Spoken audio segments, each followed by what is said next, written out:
still got that fuego.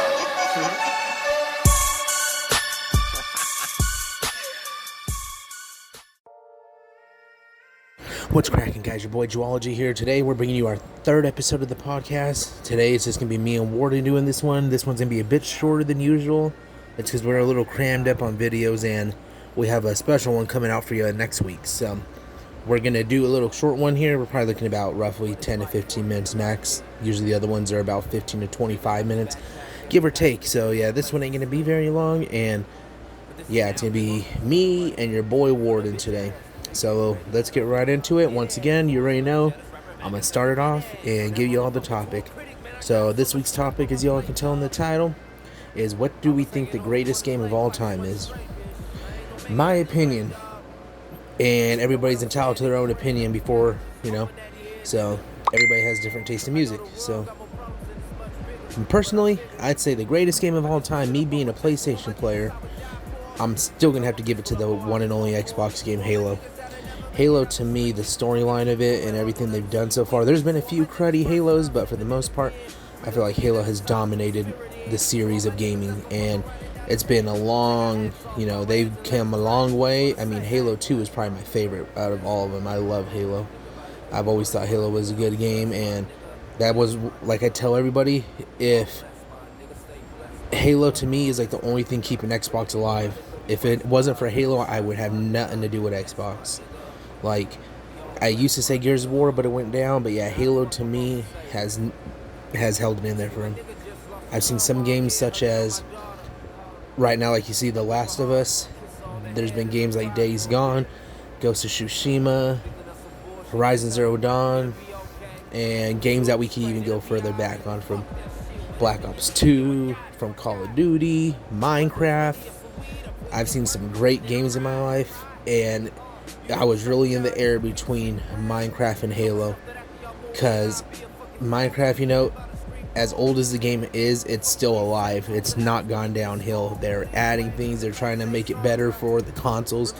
PC, it's obviously way up to date, but yeah, at the end of the day for me, it was a hard choice, but I definitely did narrow it down to Halo. There were some games, that I could have put like in that number 3 spot. I was thinking there are some legendary games, but I had to go by who was a little bit more consistent as well, because I even thought about Gears of War from Xbox, but then they started adding some other ones like Gears. I don't even remember what number they're on anymore, but it just is not the way I was expecting it, and it's been a little off lately. So that was my opinion with that one. But if I had to really choose a game, it would definitely have to be Halo.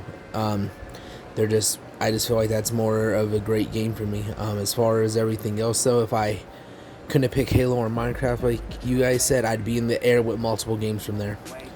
From there, I'd be in the game about 7 games that it could be. I mean, there's a lot of good games out there, a lot of cruddy ones, but yeah, as far as that is really the only one I see that really, I won't even say really stood out, because it stands out over the rest, but not by much. It's like, if they're the A+, everything else is like the A-. Like, it was just a hair of a pick for me. And I like variety of games too. Like, we could have even going into Nintendo and looking at some of these Mario games or Spyro stuff even further back, and man, it was a decision. But at the end of the day for me, I really had to say that Halo was it, and I'd probably say, in my personal opinion, that Halo was the greatest game of all time, and currently is. But Halo Infinite's going to come out. We'll see how it is. We'll see if they can hold that title for me. Hopefully they don't drop the ball on it. I have high hopes for this one. I know they say don't expect a whole lot, you won't be disappointed, but I'm hoping Halo, gets a hammer and hits it right on the head of that nail, and it's a great game. But other than that, I'm going to say that's about it from my part. Yeah, guys, I hope you guys enjoy the rest of this video then, and hope you guys are enjoying the podcast. Make sure to leave comments, and let's get right over to Warden then and let him do his talking on his input and see what he's got to say now. Alright, guys, so peace out. What up, guys? It's Midnight Warden here, and today's subject we're doing, I believe, the greatest game of all time. For me personally, that's really a hard one to get into, only because for the majority of my gaming career, I played solo, just like solo player games, stupid stuff like that. But as recently, I've been playing more multiplayer, more open world, stuff like that, so, I guess I'm honestly gonna give, 2, maybe 3 on this one, just for, I guess, the genre, more or less. So for, solos, pretty much all campaign basis, not really any multiplayer, if any at all. I'd have to give my throw out to the Elder Scrolls series, especially Oblivion and Skyrim. Those have been my favorite games since day one. I could probably, actually, I still do play those games, mainly Skyrim, to this day. I've logged thousands of hours into those games just because of how much I truly enjoy it.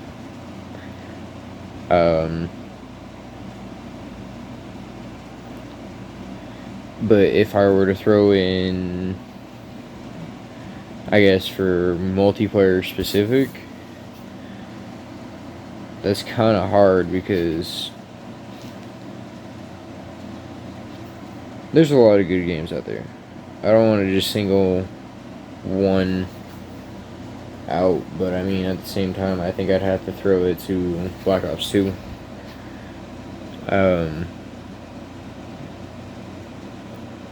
In my true opinion, there were very little flaws with Black Ops 2. Even in campaign where you played by yourself, to the multiplayer, to the zombies, it was just a golden game. So I don't know, I definitely have to throw Call of Duty Black Ops 2 on top tier for multiplayer.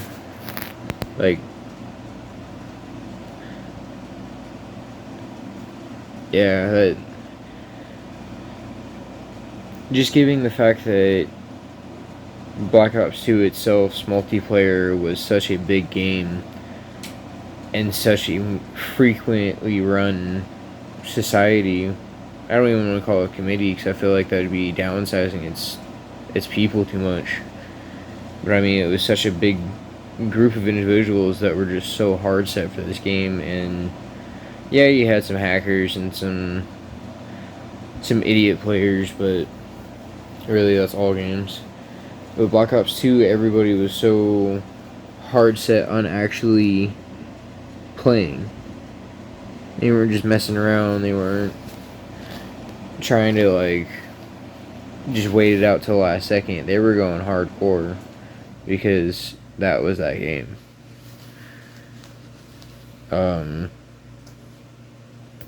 then they just, when they came out with their set of weapons and what you could do with them, it was just, for its time, beautiful. Don't get me wrong, it still is to this day, but I don't think very many people would be able to. Well, actually, I can't say that. I feel like a lot of you could agree with that. That Black Ops 2 is top tier. If you don't, let me know why. But anyways, and then the zombies aspect of it, that was just beauty all over.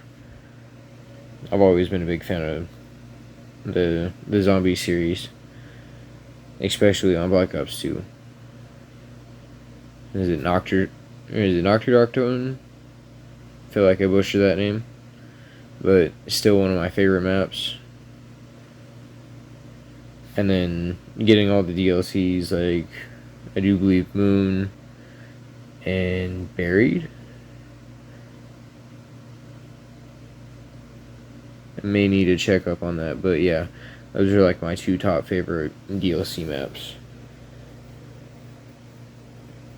And then I've always just been a big fan of the voice actors behind all the zombie characters.